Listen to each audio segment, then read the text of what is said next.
چهارمین قسمت از مجموعه ویدیوهای پیرامون مرگ رو در حالی آغاز می‌کنیم که در قسمت قبل مطالب مربوط به شب اول مرگ یا همون شب اول قبر رو بیان کردیم و حالا زمانی هست که روح و ذهن متقاعد شدن که دیگه داستان زندگیشون در این دنیا تموم شده و به ناچار باید این جهان رو ترک کنن. در اینجاست که راهی برای رفتن اونا به زندگی بعدی باز میشه.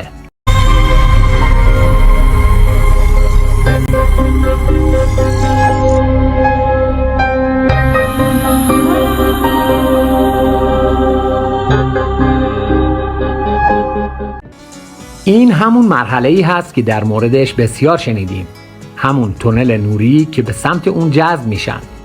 اما باید اشاره کنم که همه به اون تونل جذب نمیشن، بلکه برخی متصور میشن که باید کمی دیگه در این دنیا بمونن تا کارهای نیمه تمومی رو که فکر میکنن باید تموم کنن انجام بدن. اما به دلیل ناآگاهی نمیدونن که اون تونل نور فقط یه دفعه و اونم دفعه اول باز میشه و دیگه مشخص نیست کی باز شه. از طرف دیگه این آگاهی رو هم ندارن که دیگه قادر به تاثیرگذاری بر روند زندگی عزیزاشون در این دنیا نیستن، ولی این حس شدید رو دارن که میتونن به اونها کمک کنن در صورتی که این غیر ممکن است و این عوامل باعث میشه تا نتونن از اون تونل نور عبور کنن و این فرصت به همه فقط یه بار داده میشه تا استفاده کنن. اما چیزی که اجازه نمیده ازش عبور کنن فقط ناآگاهی است و باعث میشه تا همینجا بمونن و پس از لحظه‌ای تونل نور بسته میشه. این همون مسیر مستقیمی بود که در ویدیوهای قبل به اون اشاره کردم و دیگه هیچ راهی جز همون جاده خاکی نیست و جالب اینجاست که 99% همون جاده خاکی رو انتخاب میکنن، درست مانند صفحات بی محتوای اجتماعی با تعداد بازدید بالا، اما صفحاتی که در حال اطلاع رسانی هستند و آگاهی رسانی میکنند بازدید بسیار کم، اونم برای تمسخر و مطلق گفتن و این نشون میده که عموم مردم در حال ناآگاهی هستند. در واقع جهان پس از مرگ هر کسی دقیقاً آینه همین جهان و همین زندگی خودشه، یعنی جهانی که هنوز وارد زندگی بعدی نشده که ما اونو با نام برزخ میشناسیم. محیطی که از برزخ برای عموم تعریف کردن بسیار متفاوت از حقیقت است. مثلا گفتن برزخ مانند بیابانی است که همه باید منتظر نامه اعمالشون باشن و یا در حال بخشش گرفتن و یا گرم و خشک و پر از ناراحتی و اضطراب و بلا تکلیفی، در صورتی که برزخ میتونه خیلی بهتر از اینجا باشه. خصوصا برای کسانی که بسیار ناآگاهند میتونه بسیار جذاب باشه. بله درست شنیدید، و بازم میتونه جای بسیار بدی برای همون ناآگاهان باشه. همونطور که گفتم درست مانند همینجا. مثلا برخی ناآگاهان در اینجا در فلاکت زندگی میکنند، اما برخی ناآگاهان در همینجا در نعمت و خوشی زندگی میکنند. بستگی به این داره که چی بخوای. یادتونه که گفتم زمانی که ذهن جسم رو ترک میکنه کلی توانایی و قابلیت و قدرت داره که بهش پی میبره. اینجاست که بازیگوشی ذهن شروع میشه و یکی از همین توانایی ها توانایی خلق کردنه.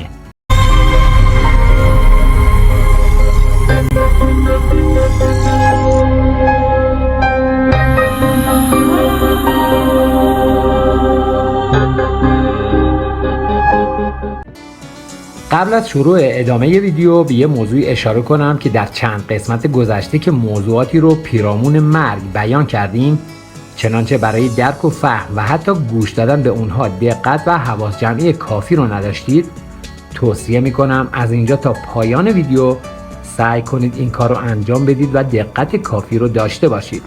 چون همیشه دنبال جواب این سوال بودیم که چرا خواب میبینیم و همینطور بارها و بارها شنیدیم که خواب یه مرگ موقت هست، اما مطمئناً دلیل و چرایی این موضوع همیشه برامون مجهول و بی جواب مونده، یعنی دلیل خواب دیدن و چرا خواب یه مرگ موقت هست. پس اطلاعاتی رو که در اینجا تا پایان ویدیو در اختیارتون میذارم در هیچ جای دیگه نمیتونید به دست بیارید، پس دقت کردن با اونها به میل شماست. اما ذهن خلاق، خلقی که مثل خودش ذهنیه و واقعی نیست. طبیعتاً پس از مرگ چیزی به نام واقعیت وجود ندارد و واقعیت متعلق به این جهانه، یعنی جهان ماده و انرژی، در واقع پس از مرگ جهان به دو بخش حقیقی و مجازی تقسیم میشه. جهان حقیقی همون جهانی هست که خلقی که صورت میگیره حقیقتا اتفاق افتاده، اما در جهان مجازی هرچی که ذهن خلق میکنه به صورت شبیه سازی شده و قابل محو شدن و از بین رفتنه. درست مانند خواب دیدن. زمانی که شما خواب هستید ذهن شما بر اساس همون اطلاعاتی که در اختیار داره شب از بدن شما خارج میشه و شروع به خلق کردن میکنه و شما خواب میبینید. در واقع به زبان ساده زمانی که شما خواب هستید ذهن شما بر حسب همون اطلاعاتی رو که در اختیار داره به بخش حقیقی این جهان وصل میشه و دو تصویر مجازی و حقیقی رو با هم میکس میکنه و خوابی رو برای شما به وجود میاره. این خوابها که ساخته ذهن شماست دروغین و بی اهمیت هستند. اون بخش که توسط جهان حقیقی شکل گرفته اتفاقاتی است که در بعد حقیقی رخ داده و شما در خواب میبینید و زمانی که شما در بیداری هستید و اون اتفاقات رخ میده همون زمانی است که شما با تعجب میگید من این اتفاق رو قبلا در خواب دیدم. در حقیقت در بعد حقیقی اون اتفاق رخ داده است، اما چون ما در این دنیای فیزیکی زمان رو بسیار کند احساس میکنیم اون واقعه رو بعد میبینیم. در اینجاست که هر کسی نسبت به ذهن خلاق خودش جهان خودش رو در همون عالم که به اون برزخ میگیم میسازه. یکی کاخ میسازه، یکی باغ و جوی آب روان و هر چیزی که در این جهان آرزوش بوده و نتونسته بهش برسه اونجا میآفرینه. برای همین زمانی که شخص فوت میکنه و خوابش رو میبینن که در جای سرسبزی در حال قدم زدن هست و داره بهش خوش میگذره. از این رو به خانواده‌اش میگن خوابش رو دیدیم، جاش خیلی خوب بود، در حالی که همش مجازی و غیر حقیقی هست، چون در اونجا اصلا محیط فیزیکی وجود نداره، مانند مکانی شبیه سازی شده بر روی تصویر موبایل یا کامپیوتر شما. ما میبینیم اما وجود نداره و دروغیه. بعضی هم که در این جهان بیمار بودن در اونجا هم به صورت ذهنی اون بیماری رو برای خودشون خلق میکنن و همچنان که پس از مرگ به خواب اطرافیانشون میان از همون بیماری و درد مینالن. اما این ناآگاهی هست که نمیذاره بفهمن تن زیر خاکه و دیگه بدنی نیست که داری مینالی و این ذهن هست که برای روح دقیقاً همون بدن رو کپی میکنه که نمیتونه بفهمه بدنی در کار نیست. حالا تصور کنید این همه آدمی که میمیرند چه دنیاهایی اونجا برای خودشون ساختن. اما نکته مهم اینجاست که این ناآگاهی و خلق کردنها باعث میشه تا فرد صدها و یا هزاران سال در گیجی باقی بمونه و نفهمه که در حال درجا زدنه و مشخص هم نیست که پس از چه مدتی به خودش بیاد، که در اینجا تازه باید شروع کنه به جمع‌آوری اطلاعات و آگاهی برای خروج از این چرخه ذهنی. اما چجوری؟ اونجا که از اطلاعات و آگاهی هیچ خبری نیست و اطلاعات جایی نیست. پس اطلاعات کجاست؟ اطلاعات اینجاست، یعنی همون جایی که ازش اومده بوده و هیچ تلاشی هم برای جمع‌آوری اونها نکرده بود. اما آیا راهی هست؟ در اینجاست که فقط یه راه داره. طبیعتاً دوباره نمیتونه که زنده بشه و برگرده اینجا، پس فقط باید به صورت همون ذهنی وارد این جهان بشه، بدون بدن، بدون حواس پنجگانه و بدون ارتباط مستقیم با دیگر انسانها، یعنی هیچی، درست مانند هوا، اما با توانایی و قابلیت بسیار بالا، یعنی نفوذ در ذهن دیگران که باعث میشه یه سرگرمی جدید هم پیدا کنه، یعنی تسخیر ذهن انسانها و تفریح و سرکار گذاشتن ذهن دیگر انسانها. و این اصلی ترین بدبختی خودش و اون انسانی هست که در ذهن اون نفوذ میکنه که باعث به وجود اومدن کلی مشکلات میشه که پرداختن به این موضوع خودش یه بحث وسیع و گسترده ای داره. به طور خلاصه متوجه میشه که بازم داره دور خودش میچرخه و هی درجا میزنه و اینجا هم شاید این بازیگوشی سالیان سال طول بکشه. حال تصور کنید که در این مدت به یه سطحی از آگاهی هم رسیده باشه و اون تونل نور دوباره براش باز شه.